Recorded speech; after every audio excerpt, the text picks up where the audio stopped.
దొరకలేదురా. నీకు 3 రోజులే time. Egg దొరకలేదు, నువ్వు హాఫ్ బాయిల్. సమజ్ అయిందా?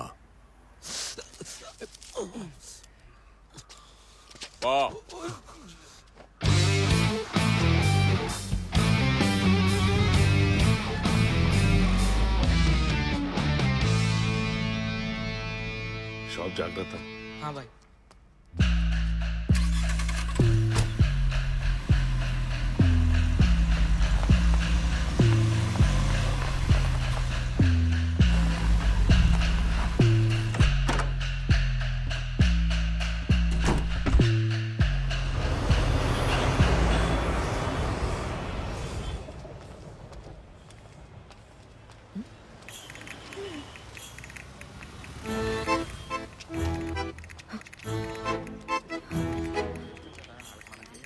హలో పద్మక్క, చెప్పాను పద్మ. మీ ఆయన్ని రెడ్ హ్యాండెడ్ గా పట్టుకునే టైం వచ్చింది.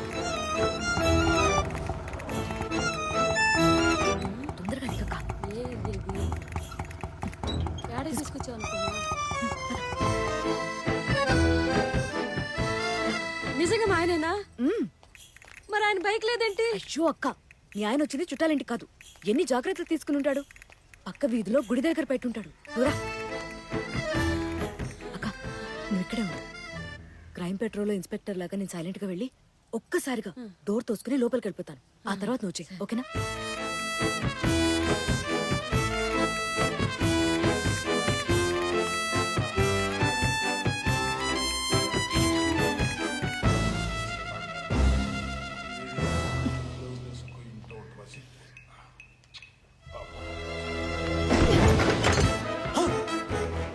అక్క తొందరగా రా.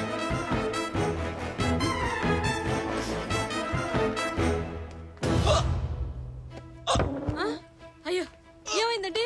ఏమండి?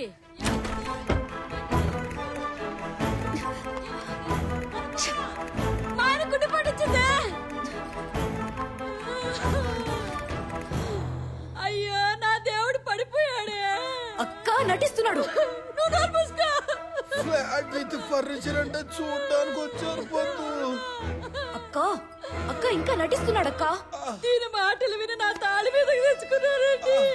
నన్ను క్షమించండి. అయ్యో పొద్దు నేను వెళ్ళిపోతున్నాను పొద్దు. అలా అనకండి. నువ్వు పెట్టిన ఒడియాలు తినకుండా వెళ్ళిపోతున్నాను పొద్దు. ఇంక మనం విడిపోయే సమయం వచ్చింది పొద్దు.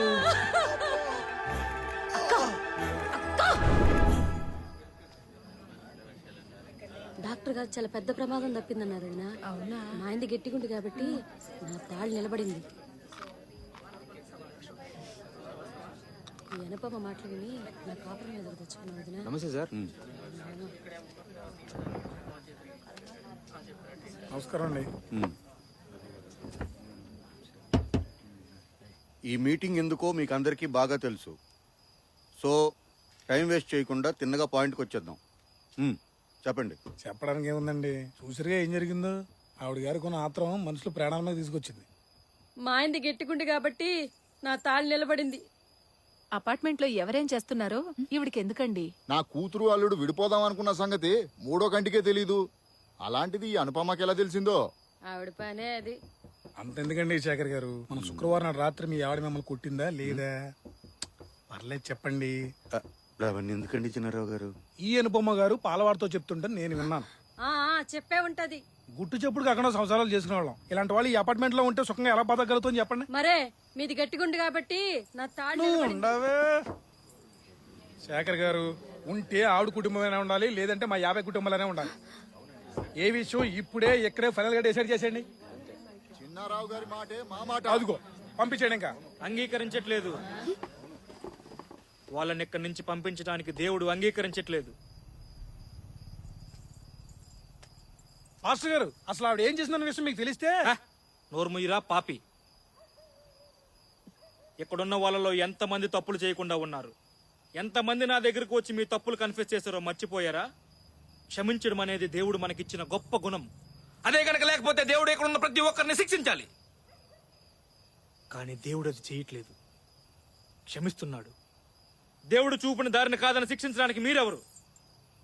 మీరు చేసిన తప్పులు బయట పెడితే మీలో ఒక్కరు కూడా ఇక్కడ ఉండరు.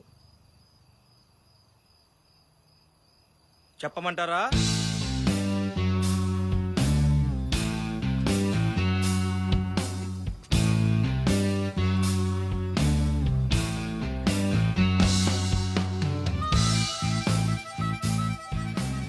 మనందరం గౌరవించే మన పాస్టర్ డానియల్ బాబు గారు మిసెస్ అనుపమా మోహన్ క్షమించమన్నారు కాబట్టి ఈసారికి ఆవిడని ఎక్స్క్యూజ్ చేస్తూ గట్టి వార్నింగ్ ఇస్తున్నాం. ఏమంటారండి? అంతేనండి.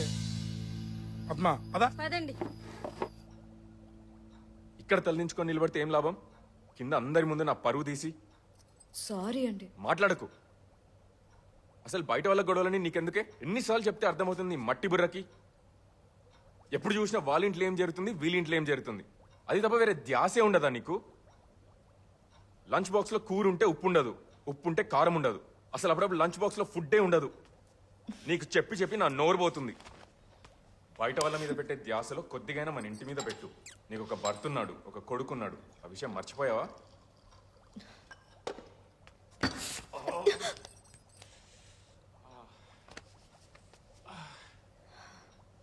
ఇంకోసారి కిటికీ దగ్గర నిలబడి బయటికి చూస్తూ కనిపిస్తే నేను పుట్టింటికి తీసుకెళ్లి దించేస్తా.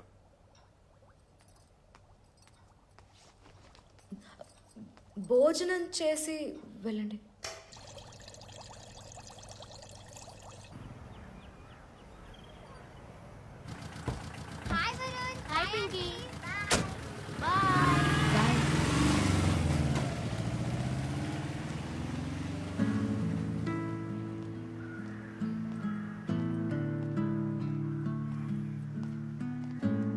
అక్క అక్క అక్క ఉండు. ఏంది రాత్రి ఏదో మీటింగ్ అయిందట, మన వాచ్మెన్ చెప్పిండు. ఆ చిన్నారావు ఉన్నాడే, ఆ, అతను సీక్రెట్ గా ఎఫ్ఐఆర్ నడిపిస్తుంటే రెడ్ హ్యాండెడ్ గా పట్టిద్దామని అనుకున్నాను. మొత్తం సీన్ రివర్స్ నా మీదకి వచ్చింది. ఇక చూడు, ఇదే ఛాన్స్ అని అందరూ నా మీద ఫైర్ అయ్యారు. ఉన్నవి లేనివి అన్నీ చెప్పేశారు. అట్లయిందా మొత్తానికి? వాళ్ళు అంటే అన్నారులే కానీ మా ఆయన కూడా చాలా కోప్పడ్డారే. పొద్దున్న ఏం మాట్లాడకుండా ఆఫీస్కి వెళ్ళారు. సరిగ్గా టిఫిన్ కూడా చేయలేదు తెలుసా. చాలా బాధగా ఉంది. ఇవన్నీ నీకు అలవాటే కదక్క. హ్మ్?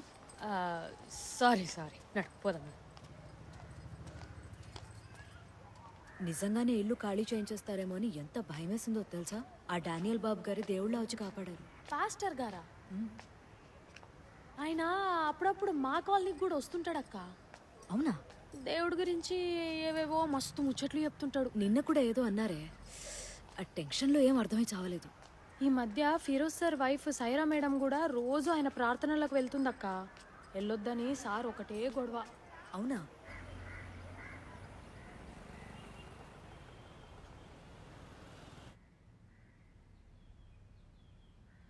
హల్లెలూయా! హల్లెలూయా! హల్లెలూయా!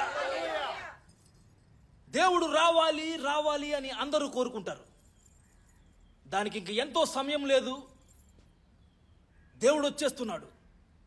దేవుడు ఈ భూమి మీదకు వచ్చే రోజు దగ్గర పడింది. ప్రాయశ్చిత్తమే ఆ దేవుణ్ణి చేరుకోవడానికి ఉన్న ఒకే ఒక్క దారి. ఆలస్యం వద్దు, సమయం లేదు. రండి, ఇప్పుడే, ఇక్కడే. మీ తప్పులు కడిగి వేసుకోవడానికి సిద్ధంగా ఇక్కడ ఎవరున్నారు? ఎవరున్నారు? ఎవరు సిద్ధంగా ఉన్నారు? నేను.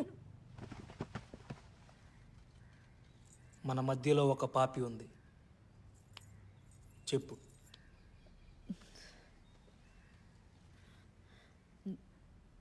నేను మా ఆయన్ని చాలా బాధ పెట్టాను.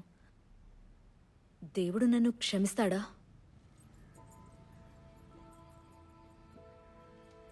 జీసస్కి చిన్నప్పటి నుండి గొర్రె పిల్లలంటే ఎంతో ఇష్టం.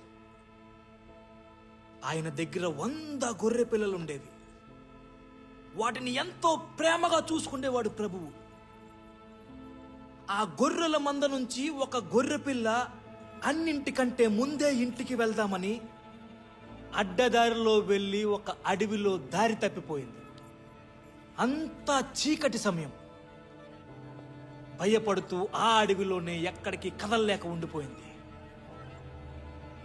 ఆ విషయం తెలుసుకున్న ప్రభువు తన దగ్గరున్న 99 గొర్రె పిల్లలు వదిలేసి తప్పిపోయిన ఒక్క గొర్రె పిల్ల కోసం వెతుక్కుంటూ వెళ్ళాడు, దగ్గరికి వెళ్ళాడు, ప్రేమగా దగ్గరికి హత్తుకున్నాడు, ఇంటికి చేర్చేశాడు.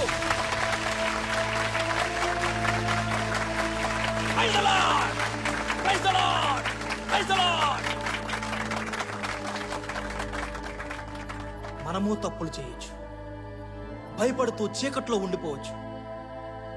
తప్పు చేసిన వాళ్ళ దగ్గరికి కూడా ప్రభువు వస్తాడు. తప్పు చేసిన వాళ్ళని ఇంకా దగ్గరికి తీసుకుని ప్రేమగా హత్తుకుంటాడు. ప్రభువుకి అందరూ సమానమే. ఈ గొర్రె పిల్ల ఒకప్పుడు పాపి, కానీ ఇప్పుడు కాదు.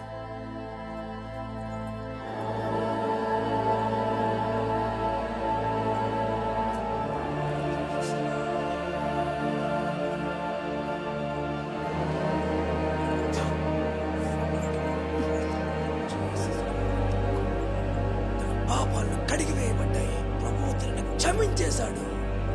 Jesus. Amen. Praise the lord.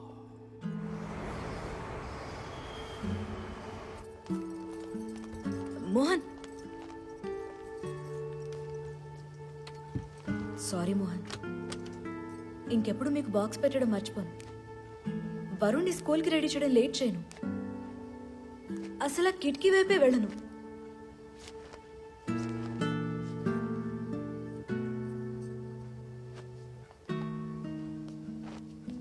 ఒకప్పుడు నేను తప్పిపోయిన గొర్రె పిల్లని మోహన్. చీకట్లో దారి తప్పి వెళ్ళిపోయాను. కానీ ఆ దేవుడు 99 గొర్రెల్ని వదిలేసి నా కోసం వచ్చాడు మోహన్. నా పాపాలన్నీ కడిగేశాడు. నన్ను చూస్తే తెలియట్లా నేను మారిపోయానని? మారిపోయాను మోహన్. అమ్మయ్యా, నవ్వేశారా? పొద్దున మీరు అలా ఏం తినకుండా వెళ్ళిపోతే నాకు ఏడుపు వచ్చింది. రోజంతా నాకు కూడా ఏం తినాలని అనిపించలేదు, కానీ ఆకలేసిందని కొంచెం తిన్నాను. రండి కలిసి పోంచేద్దాం. మీకు ఇష్టమైనవన్నీ చేశాను.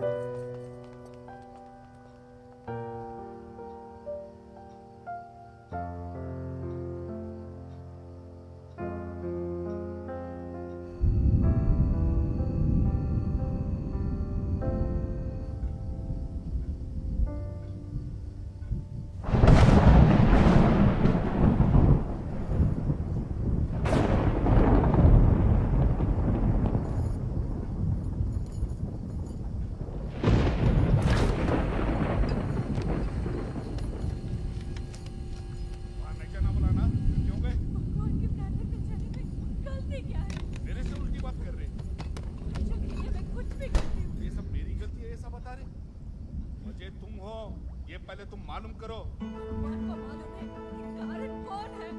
इसका मतलब तुमको बच्चे नहीं है, तुम्हारे बहन को बच्चे नहीं है, ये पूरा खानदान की प्रॉब्लम है तुम्हारे। खानदान का मुझे पता है। तुमसे बात करना, तुमको बर्दाश्त करना मेरे से नहीं होता अभी। मेरी इज्जत पूरी खाक में मिला दी है। तुमको मेरी बीवी बोलना बोलते शर्म आ रही। आइंदा ऐसी हरकत करे तो जान से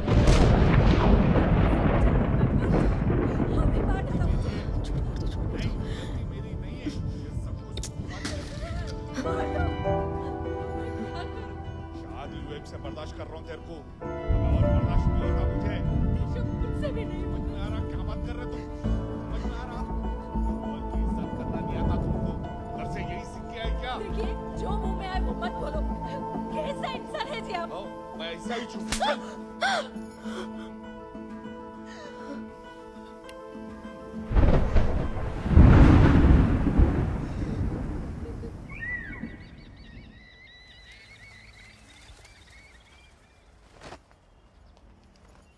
అక్క ఏంది పిలిచినావు? ఏమైందక్క అట్లున్నావు? అది అక్క మళ్ళేమన్నా చూసినవా ఏంది? ఫిరోజ్ తన భార్యనేదో చేశాడే. అక్క నేను మీ ఇంట్లో పని చేస్తున్నా, బాయ్. ఏయ్ ఆగవే. మరి లేకపోతే ఏందక్క? నిజం చెప్తున్నానే, ఫిరోజ్ తన భార్యని కొట్టేవాడని నువ్వే చెప్పావు కదా. నా మొగుడు కూడా నన్ను కొడతాడు. ఎవరు చూడనప్పుడు నేను కూడా కొడతా. అయితే ఏయ్ నాకిప్పుడు చెప్పలేదేంటే? సరే, ఇవన్నీ వదిలే. నిన్న అర్ధరాత్రి వాళ్ళిద్దరూ పెద్ద